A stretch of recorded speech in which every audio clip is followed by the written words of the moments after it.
Dream news network पर आपका स्वागत है और मैं आपके साथ सपना।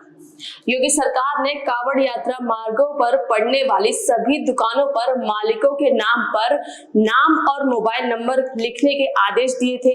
जैसे ही सरकार की तरफ से यह आदेश दिया गया, चारों तरफ इसके खिलाफ विवाद शुरू हो गया, जिसके बाद मामला सुप्रीम कोर्ट पहुंच गया और अब सुप्रीम कोर्ट ने योगी सरकार के इस फैसले को सिरे से खारिज कर दिया है।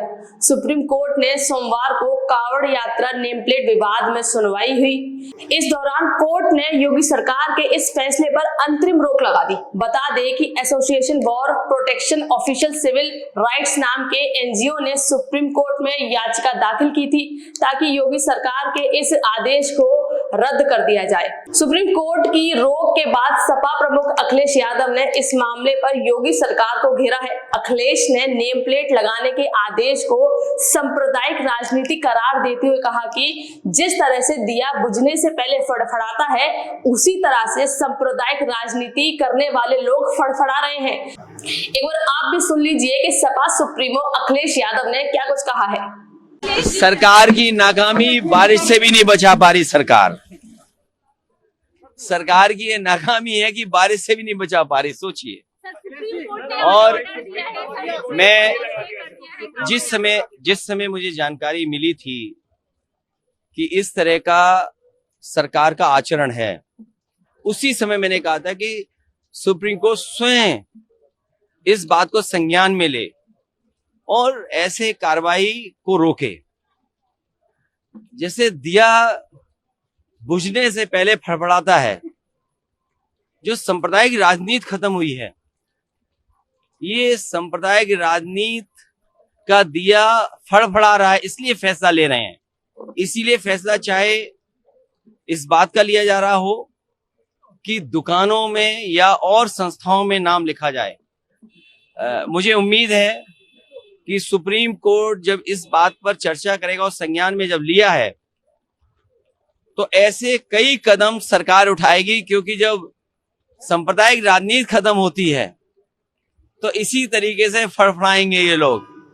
इसके साथ ही नीट मामले पर भी अखिलेश ने केंद्र की मोदी सरकार को घेरा। उन्होंने कहा कि जिसको नहीं दिखाई दे रहा ना दिखे।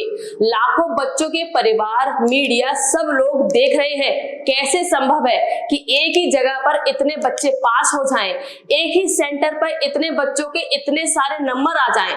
इससे सरकार पर और परीक्षा कराने वाली संस्था पर प्रश्न चिन्ह लगता है। अखिलेश ने कहा कि यह सरकार पेपर लीक कराने का रिकॉर्ड बना रही है।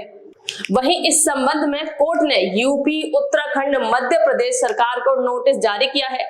साथ ही अदालत ने यह भी कहा है कि अगर याचिकाकर्ता अन्य राज्यों को भी इसमें शामिल करना चाहते हैं तो वह उन राज्यों को भी नोटिस जारी कर सकते हैं। इस मामले में अगली सुनवाई 26 जुलाई को होगी। जैसा कि सभी को मालूम है कि सावन के महीने में निकलने वाली कावड़ यात्रा 22 जुलाई से शुरू हो चुकी है। वहीं यूपी में 4 प्रमुख कावड़ यात्रा मार्ग हैं। उत्तराखंड के हरिद्वार से शुरू होते हैं और पश्चिमी यूपी के जिलों से गुजरते हैं। इनमें से जो प्रमुख कावड़ यात्रा मार्ग हैं, वो उत्तराखंड के हरिद्वार से शुरू होकर पश्चिमी यूपी जिलों से गुजरता है। पश्चिमी यूपी के मार्गों के अलावा पूर्व यूपी में स्थित वाराणसी से भी कावड़ यात्रा होती है, जो कि झारखंड के देवगढ़ में समाप्त होती है। वहीं पूर्व यूपी में बाराबंकी और गोंडा के बीच में कावड़ यात्रा होती है।